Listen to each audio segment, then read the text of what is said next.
the best of the week on Relevant Radio.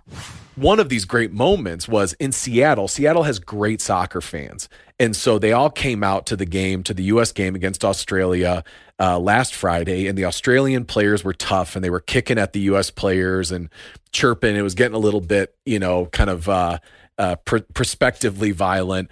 And at the end of the game, there was this incredibly unified moment where Country Roads by John Denver came on over the loudspeaker and the entire crowd just, ad hoc started singing it all together. So we'll play that clip.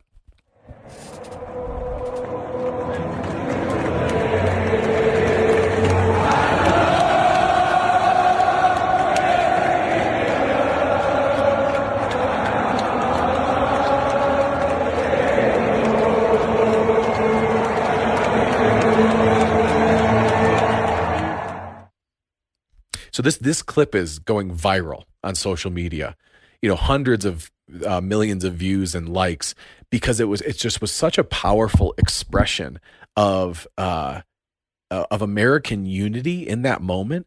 And there's something about music that actually makes that moment possible. Like music, it has this ability to help us express our communal identity. And, this is kind of a common thing, right? If you've gone to a wedding or a gathering in the last, decade or so, there's all these songs now, like, a classic one. It started with the Boston Red Sox at Fenway with Sweet Caroline, right? And everyone does the and at weddings and all these places now. My friends, actually, Africa by Toto was our song at every wedding. Whenever Africa by Toto would come on, we'd all stand on the tables and we would bless the rains is what we would call it. But Mr. Brightside is one of these songs that stadiums kind of get up for and everyone knows the chorus and it's a big one in the UK. That's like their kind of what I would call these songs is they're almost like secular antiphons. Like every country has these where everyone knows the song. They're usually simple. They're kind of corny, and it's almost the corniness that actually makes you feel even better about it. Something like Don't Stop Believing in the United States by Journey, right? For Italy, there's a song that I've discovered just this last year that I love. We play it all the time now in our house, and it's this song called Sarà perché ti amo, and it means because I love you. And it's corny, and it's from the 80s, and it's kind of like a dance mix, but they'll have, in Trastevere Square and piazzas or in soccer games across Italy. This is one of these songs that everyone knows. So we'll play that for you too.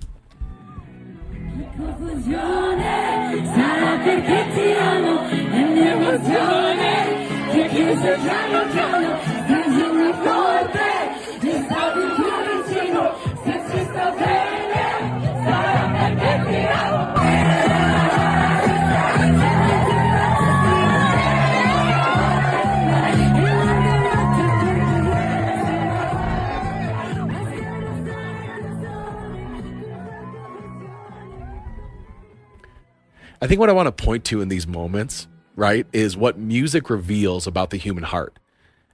Because I think that what these songs are all showing us is that we're made for heaven and that we're made for each other. Because what is heaven, right? It's love of God and love of neighbor made manifest. But it's an experience of the truth, beauty, and goodness of God in a way that kind of overwhelms our intellect and grabs our will, where we're just lost in the expanse. For anyone who thinks heaven is going to be boring, it just won't be. It just won't be. I think people think that sometimes, right? Like, oh, heaven, it's going to be just worshiping God for all eternity. And boy, I can hardly sit through an hour of church on Sundays, and so why would I want that? And it's like, no, it will be this exhaustive experience. Everything, every dream your heart has ever dreamed, every nostalgia you've ever experienced will be found there in heaven. And in some ways, music captures these eternal elements. Like anytime a song makes you feel joy or feel communion. And I think this is actually an important point about why our society has lost a sense for religion. There was this philosopher, Charles Taylor, who wanted to actually understand why society had become secular. So we talk about today, there's more nuns than ever. in Western, in America and in Europe and in different places. And more we live in a post-Christian or a secularized society. Well, that's unique in all of human history. Like at no other point in human history did people ever say, they might have argued about what gods they worshiped, but they never said like there is no spiritual element to life. It's just never happened. And so with Charles Taylor, he wanted to understand like, how did that happen? And one of the things he actually pointed to was that in the Protestant Reformation, he blames it basically on Protestantism. He said Protestantism took and made religion, which was a public affair, which ordered and organized our entire lives culturally, and it began to make it something that happened in churches. He calls it the opposite of the incarnation, which is where God becomes one of us and part of us and among us.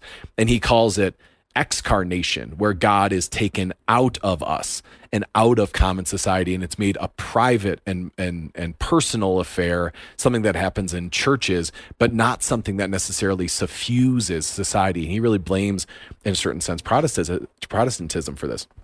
And one of the reasons he blames it is that part of the reform effort of Protestantism that he points to was a desire to get rid of festivals and feasts.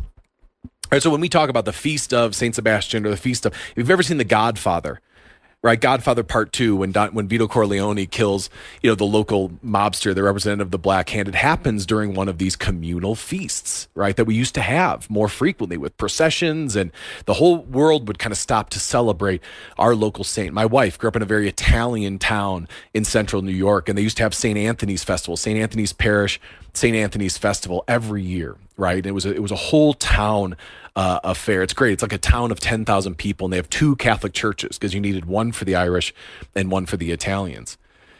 But so what Charles Taylor points to, which I think is so fascinating, so interesting, is that the instinct, because these feasts would sometimes get a little bit out of hand. Carnival, you think about Fat Tuesday heading into Lent, they would sort of get out of hand sometimes.